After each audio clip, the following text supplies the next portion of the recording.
부하 직원들을 노예로 취급하는 쓰레기 상사 대처법 3가지에 대해 이야기를 해보려고 합니다. 쓰레기 상사 대처법 첫 번째는 이들과 함께 할 수밖에 없는 나 자신을 먼저 이해시킬 수 있어야만 합니다. 그래야 쓰레기 상사를 참고 견디는 힘이 생기거든요. 일단 쓰레기 상사와 함께 해야 한다는 사실은 팩트니까 받아들여야만 하죠. 그렇지 않으면 회사를 그만두어야 하고요. 그리고 상사를 이길 수 있는 부하 직원은 없잖아요. 현실을 부인해봤자 관계만 더 나빠지고 개선될 가능성은 사라지니까요. 혹시라도 쓰레기 상사를 바꾸려고 조언을 하거나 그들의 권위에 도전하려는 생각은 건방진 판단입니다. 쓰레기 상사에게 아무리 잘해도 비난받는 판에 자칫하면 직장 생활이 갈릴 수도 있으니까요. 그러니 우선 쓰레기 상사를 무조건 견뎌야만 하는 자신만의 이유를 만들어야만 합니다. 쉽게 말하면 스스로를 설득시키는 거죠. 그래서 저의 경우에는 돈 때문에 쓰레기 상사를 참는 거라고 생각했고요. 솔직히 저는 직장 생활을 돈 때문에 했거든요.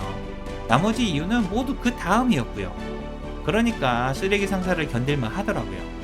물론 커리어나 성장, 경험이나 소속감 등 쓰레기 상사를 견딜 수 있는 다른 이유가 있으면 더 좋죠.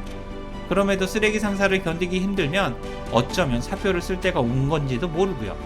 하지만 직장 생활은 언젠가는 헤어지니까 그때까지 참고 견뎌야만 하죠.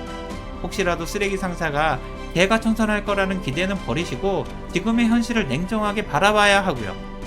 상사와 가까워지려는 노력은 오해가 생길 수도 있으니까 최대한 적당한 거리를 유지하세요. 그러다 보면 서로에게 익숙해지거나 이동이나 퇴직 등으로 헤어지게 될 겁니다.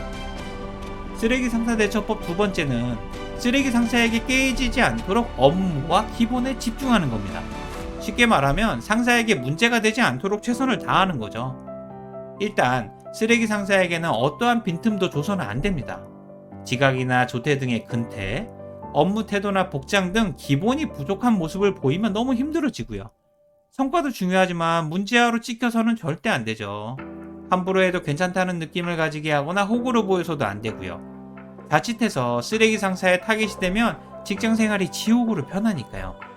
가능한 적당한 거리를 유지하시고 상사의 비난 범위를 최대한 벗어나세요. 그럼에도 지옥에서 살아난 사람들이 거의 없는 것을 보면 지옥으로 가지 않는 것이 가장 현명한 방법입니다.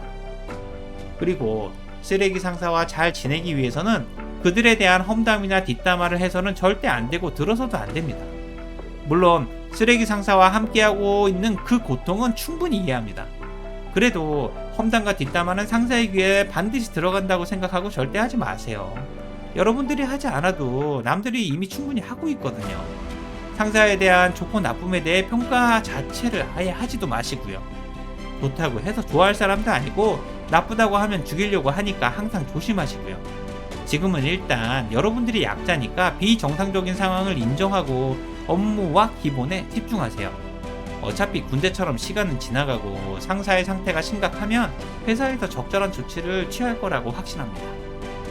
쓰레기 상사 대처법 마지막 세 번째는 쓰레기 상사와 싸울 거라면 확실하게 준비하세요. 상사라는 엄청난 쓰레기를 치우는데 어떻게 내 자신이 더러워지지 않을 수가 있겠습니까? 당연히 상처를 입거나 더러워지죠.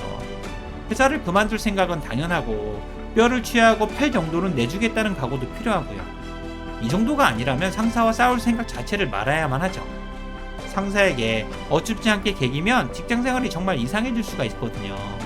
여러분들이 상사와 싸워서 이길 수는 없겠지만 쓰레기 상사를 더 이상 견딜 수가 없다면 나도 죽고 상사도 죽일 각오로 싸워야만 하죠. 쓰레기 상사에게 작살나면서도 계속 참다 보면 자신감이나 자존감 모두 박살나고 자기 비하나 우울증이 시작될 수도 있으니까 정말 조심해야 하고요. 그리고 여러분들이 쓰레기 상사와 싸우기로 결심했다면 지금부터는 정말 확실하게 준비해야 합니다. 우선 상사의 갑질이나 비윤리적인 행동 모두를 메모하고 구체적으로 기록하세요. 전화 녹음이나 영상이 있으면 더 좋고요.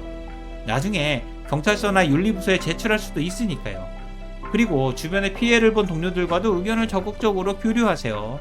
어쩌면 단체로 대응할 필요가 생길지도 모르니까요.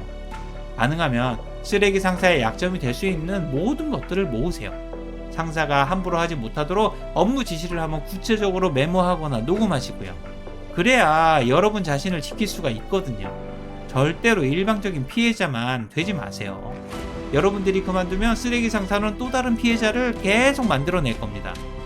원래 쓰레기는 쓰레기일 뿐 벌레가 행주가 되는 일은 절대 없거든요.